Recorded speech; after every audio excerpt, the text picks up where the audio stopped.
رسول اللہ صلی اللہ علیہ وسلم نے فرمایا، قال اللہ عز وجل كل عمل ابن آدم له إلا الصيام فإنه لي وأنا أجزي به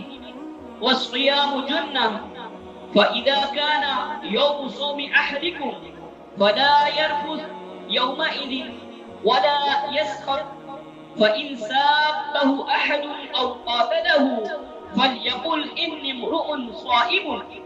والذي نفس محمد بيده لخلوف فم الصائم أطيب عند الله يوم القيامة من ريح المسك وللصائم فرحتان يفرحهما إذا أفطر فرح بفطره وإذا لقي ربه فرح بصومه أخرجه البخاري ومسلم۔ اللہ عز و جل فرماتا ہے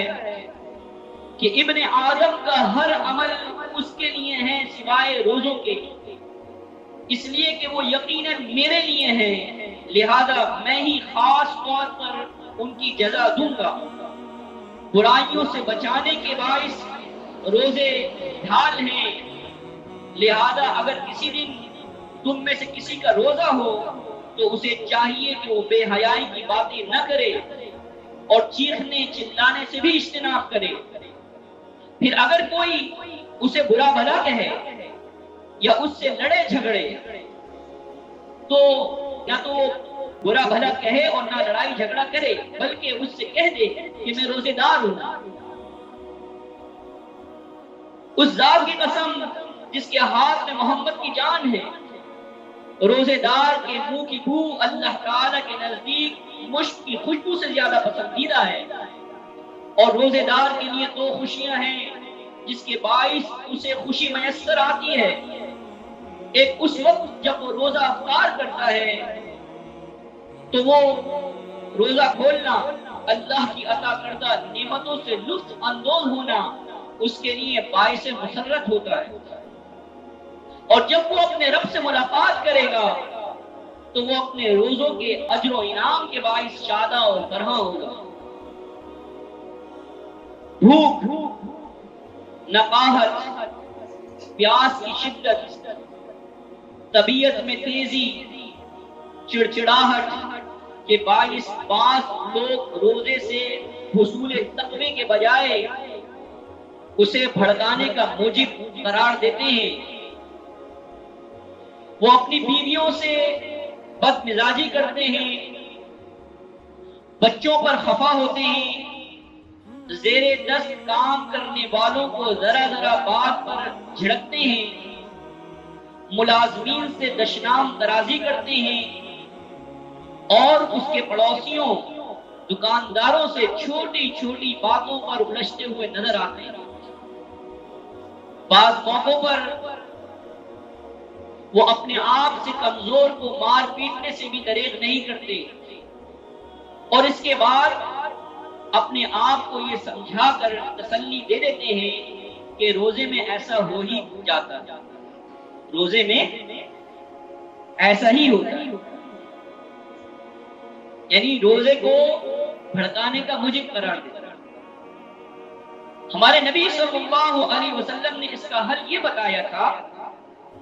کہ روزے کو اشتعال کا بہانہ بنانے کے بجائے اسے ڈھال کے طور پر استعمال کریں۔ جہاں کہیں اشتعال کی وجہ سے غیر معمولی حالات کا سامنا ہو تو فوراً اس بات کو یاد کرے اور بیان کرے کہ میرے بھائی میں روزے سے ہوں، لہذا ہر روزے دار اس سے اور اشتعال کے موقع پر یاد دہانی کا یہی طریقہ اختیار کر لے تو وہ آخر کار اپنے نفس کو قابو کرنے میں کامیابی حاصل کر لے گا۔ شیطان کے مقابلے میں فتح کا یہ احساس اس کے لیے برتری اور اطمینان کا باعث ہوگا۔ روزے کا یہ سبق اس کے لیے ہمیشہ کی یاد دہانی اور اصلاح کا پیش خیمہ ثابت ہوگا۔ نتیجتاً وہ بے موقع غصہ کرنے اور بے وقت اشتعال میں آنے سے باز رہے گا۔ غیر شریفانہ اقوال و افعال کے رویوں کی پرہیز ہی در حقیقت روزے کی اصل روح ہے۔ صبر و تحمل کی اس زندگی کو خود اپنے ارادے سے اختیار کرنے کا نام ہی صوم ہے۔ جہاں لوگ بحالت مجبوری برداشت کر رہے ہوتے ہیں، وہاں روزے دار اپنے پورے اختیار کے ساتھ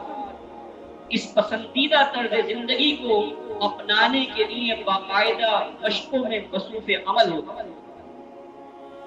جن چیزوں کو لوگ دباؤ میں آ کر چھوڑتے ہیں، انہی چیزوں کو یہ اللہ کا بندہ اصول کی خاطر خیر بات کہہ دیتا ہے۔ جس صابرانہ روش کو لوگ اپنے ذاتی مفاد کے لیے اختیار کرتے ہیں، اس صبر و استقامت کو یہ اللہ کا محبوب اللہ تعالی کی رضا کے لیے اپنا لیتا ہے۔ الغرض روزہ کوئی بے روح رسم نہیں ہے، بلکہ ایک زندہ تربیت ہے جس کا تعلق ایمان والوں کی پوری زندگی سے جڑا ہوا ہے۔